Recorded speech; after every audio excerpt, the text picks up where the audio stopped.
Hey everybody, and welcome to Propositional Logic and Equivalences with me. Today we're going to talk about logical reasoning so we can prepare for formal proofs in the days to come. The reason we want to do this is logic is like the basis of all mathematical reasoning, all automated reasoning. It has applications from designing computing machines to computer programming languages, artificial intelligence, as well as other things that don't have to do with computer science. Like you probably are going to see what we're going to do today. You would probably see this in a philosophy class. But logic itself is not a proof. It's kind of like the difference between walking through a forest and like looking at it overview. So imagine like you're walking through a forest and you look up, you have this view, you're just like, yes, I see the trees, I see each one individually, and it's just kind of like, it might be very easy to get lost in here. And you don't necessarily see the whole thing, but yes, you are seeing the trees. But then you trudge through the forest long enough and maybe you get to a peak, and then you can look out over the forest that you've been trudging through this entire time, and you see the big picture, and you get to see like, this is really pretty. We're going to say that this is a proof. So we're going to start with logic. We're going to do a lot of trudging, and we're going to hopefully work up to proofs that you find are beautiful. So that being said, let's begin our tedious hike through math. First things first, we have a definition because we're mathematicians, got to define things. So a proposition is a declarative statement that is either true or false, but definitely not both. The truthfulness is denoted T for true or F for false because we're too lazy to write the whole thing out. So examples. I am an instructor of Math 381. This is true. The class begins at 2:40 p.m. This is also true. I am lost. I feel like I'm lost all the time. So we're also going to say that is true. If we mathematically interpret these, so the mathematical interpretation of these, like this would be like theorems or lemmas, propositions. These are all logical propositions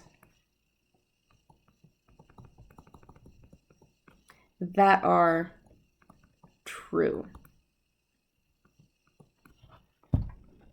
Now, some examples of not propositions. You will do your homework. This is not a proposition. This is a command. You will do your homework. What time does this class end? That is not a proposition. Will I ever understand? That is also not a proposition. These are questions. But questions are really important in math because if we take that over to a mathematical interpretation, we end up with conjectures.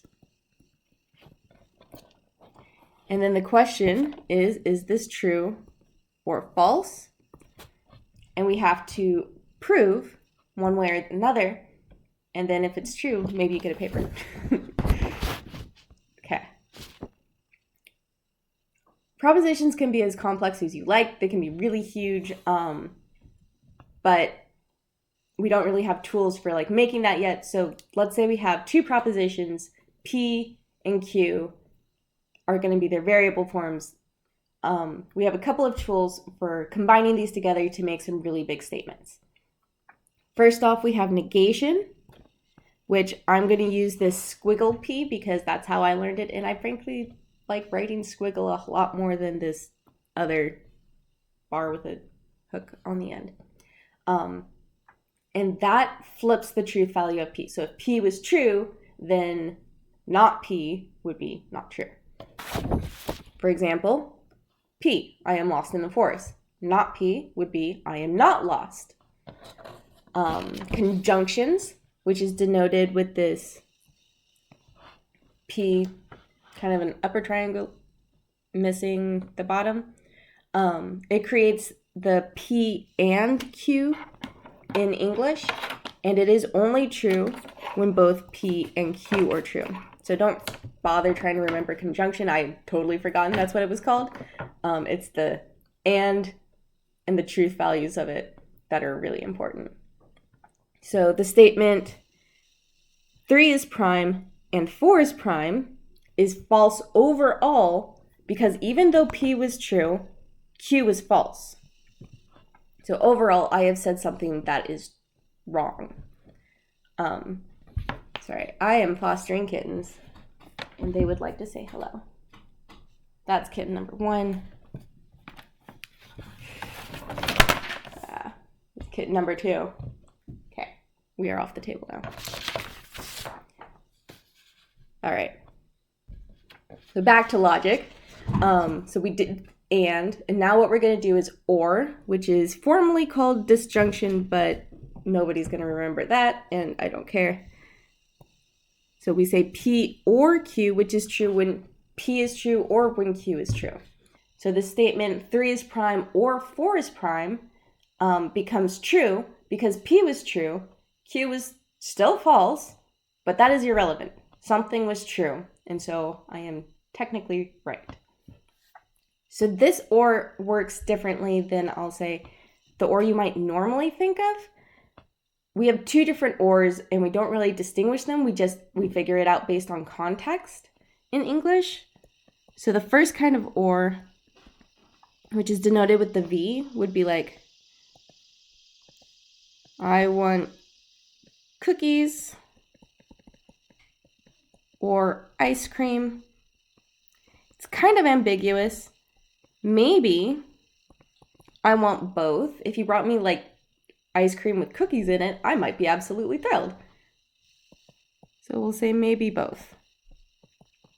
We are open to that possibility. I am definitely open to the possibility of both. However, if I were to say, like, you can have me or her, like, it's kind of understood from context that I don't mean both. So this one, so definitely not both. This one is called the exclusive or, and it's denoted with that plus sign, and that's point D right there. So the exclusive or, which is denoted with the plus sign in the middle, we say P or Q, but not both, which is true when exactly one of them is true. So again, the statement 3 is prime or, with exclusive or, P is prime, or not P is prime, 4 is prime, is true because P was true, but Q was also false. We needed that Q to be false. All right, you'll probably never see exclusive or again. I swear I haven't seen it since I took this class many, many years ago. But in order to fully understand why this or is defined the way he is, I feel like it's useful to have exclusive or in the back of your mind. Okay, so moving on to truth tables. They're easy. They are not high tech. They're, again, not what we're going to use to like prove things, but they're great for like teaching how to think logically, how to like make some logical equivalences. And once we have logical equivalences, we can use those things to prove things. So for instance, this truth table, we would want to come up with every possible combination for P and Q.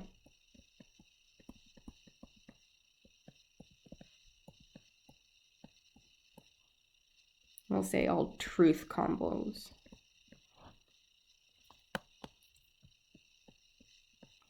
So for example, we could have P is true and Q is true, but we could also have that P is true and Q is false. And then same thing, we have 2 different options for when P is false. And just, I think it is the most commonly accepted notation to do all the truth values first and then all the false values second for P. I mean, you could do it like alternating truth, false, true, false, true, false, true, false for P. But I feel like this is the more widely accepted way to do it.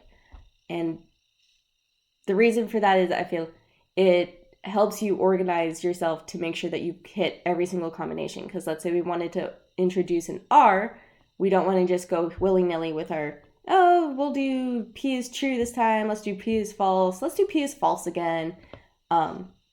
Don't do that. Please group everything with P, do all the truth values first, and then all the false values. All right. So not P. So that was the negation that we just talked about. We said that he flips the truth value of P. So if P is true, not P is false. And if P is false, not P is true. So this one was and. I remember which one's and which one's or by that. See, now it's a capital A for and. Okay. So then we have P and Q. We need both of them to be true. Otherwise, like 3 is prime and 4 is prime. That would be false because only one of them was true. So if both of them are true, we're good. Otherwise, it is a false statement. Or on the other hand, only needs one of them to be true. So it will only be false in the very last case where both of them are false. And then exclusive or, if they're both true, then that is false. If they're both false, that is also false. But when only one of them is true, we have that they are true. Okay. So that's just like basic truth table stuff right there. So then the question is, okay, I could say I want cookies or ice cream, but that in English is completely the same thing as saying I want ice cream or cookies. Like I switched it backwards. Does that hold in logic? So we have a way of telling. Two propositional statements are logically equivalent, and we denote it with this triple equal sign right there. If and only if they have the same truth value all the time. So always have the same truth value. For example, P or Q and Q or P, are they equivalent? Well, let's make a truth table really fast. We've got P, we've got Q, and then we'll want to do P or Q, and we want to do Q or P, and we will compare these two columns. So true, true, false, false, true, false, true, false. So P or Q, it's only false when both are false, like that. Q or P, again, is only false when they're both false, and true the rest of the time. So there we have it. This column matches this column.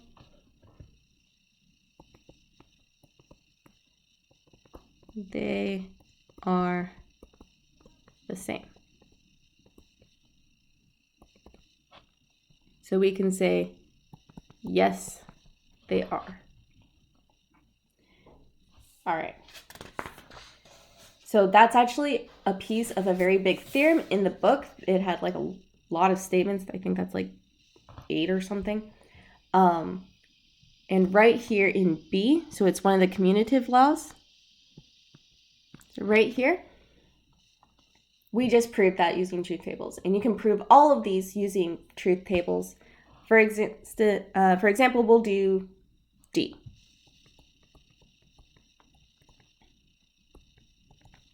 So if we were to prove D, we would need P, Q, and R. And then we would need, what is it? So we would need this guy which is Q or R, and then we would combine it with P or, and then Q or R, like that. So now we have more combinations though because we brought an R in. So now we're gonna have 4 so that we can do true, true, false, false, true, false, true, false. And then same thing for all the false.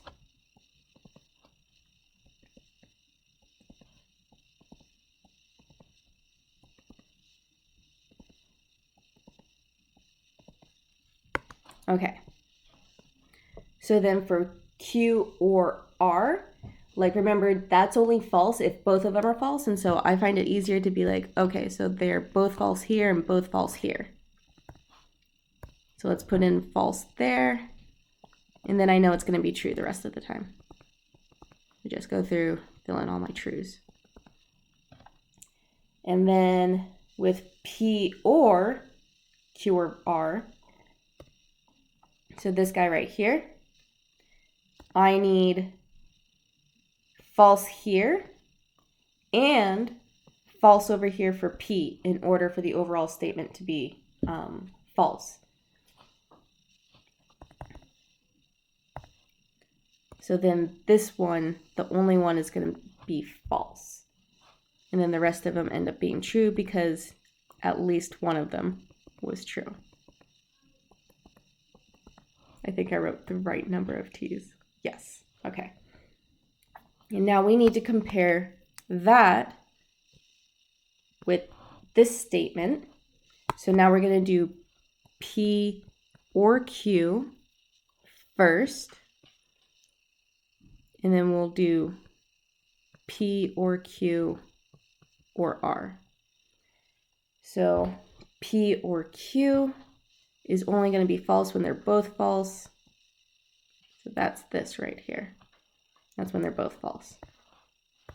So down at the very bottom, we have 2 falses, but we always have one of them's true otherwise.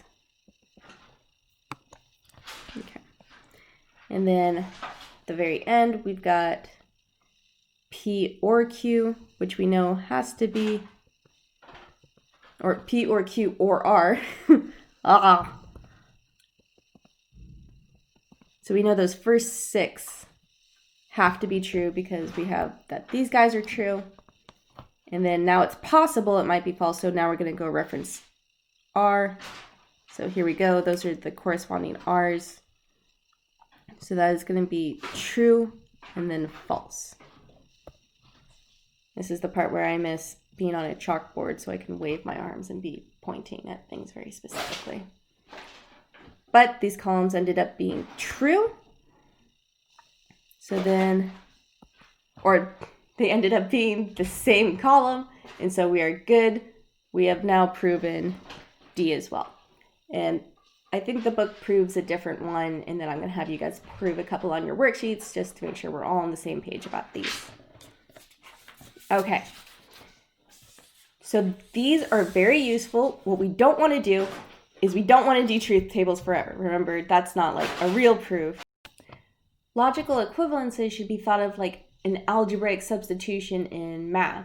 Be like, oh, I know that these 2 things are equal, and so I'm going to sub this one for this one because that's going to help me simplify the overall statement. So we had a couple from our theorem, but there are a couple of more that I want to introduce before we take this for a run and I show you how to do it. We've got the identity law, which just says if you've got P and something that is true, then it's only the overall statement is only going to be true when P is true, and it's going to be false when P is false. So it just adopts all of the truth values of P. However, P or something that is false is just going to be, again, P, because we already know that it's false, so we can't possibly have something that's true unless P is true. So it gets all of the same statements from P again. You can verify any of these, so like domination law. Here we've flipped the signs backwards, so now we have P or something that's true is always going to be true because we only need one of them to be true. And then we have idempotent laws, which is just you take the statement and you put it with itself, you just get itself. Absorption laws and negation laws. You can prove all of these with truth tables, and I think they're all fairly intuitive anyway. So again, nothing heady, just things that have to be said. Okay. And then one last thing, we are going to prove something, but I want one more definition before we do it. So a tautology is just a proposition that is always true. And the reason I want that is because my example has to do with proving something's a tautology. So what I want to do is to prove that this is a tautology, is I want to be like Q or not P and Q is going to be equivalent to some things, and hopefully at the very end I will get that it is just equal to a true statement. So that being said, what can I put here that is going to be equivalent to what we already have? So right here, if we had normal algebra, you might think to distribute the negative, which is exactly what we should do. And it looks like this. Notice my and has flipped to an or. So this was De Morgan's law. This is the part where I hope that you've read the text before you've listened to me talk, because having read the text, you would have definitely seen it, but we didn't spend that much time on it here. It was this one that we just used. Okay. So it is there, I promise.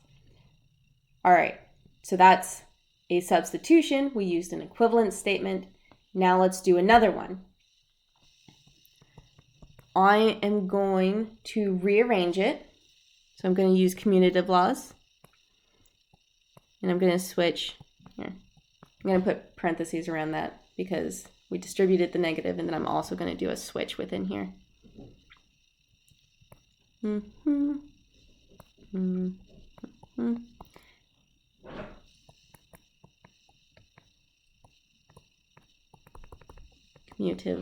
There we go. Also notice that we have 3 or statements, or 2 or statements. And we said that those were associative back in the theorem, and so it didn't really matter whether or not I had those parentheses. I just thought it might help visually. But now what I'm going to do is I'm going to use associativity. I'm going to regroup like that. So let's do boop, boop, Q or not Q.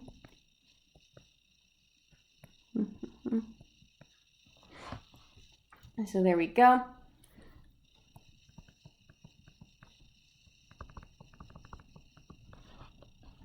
And then what we have is one of the rules that I introduced on the last slide. Let's go look at it real quick. We have this one of the negation laws. If you have P or not P, it's always true. Go ahead, convince yourself using a truth table. So this is true, and then we have or not P.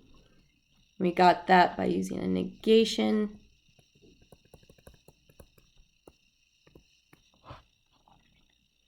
Okay. And then, indeed, man, I spaced that perfectly. Small things in life. That made me very happy. Go backwards. There we go.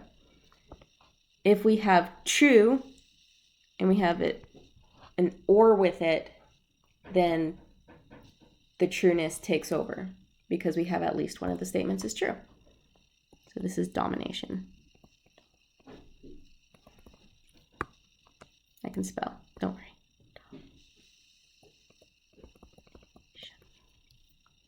Okay, so there we go. We introduced logic. We talked about truth tables, which maybe you've seen in a philosophy class if you've done philosophy. And we took our logical equivalences that we were able to build with logic, and we were able to like formally prove something. And this is, oh, there we go. This is what we do at the end. We've got a nice little square, and that signifies here's the end of my proof. So congratulations, we have just proved something, and I will give you guys the chance to practice that on your own on Monday. So that's all I have for right now, though. I'll see you later.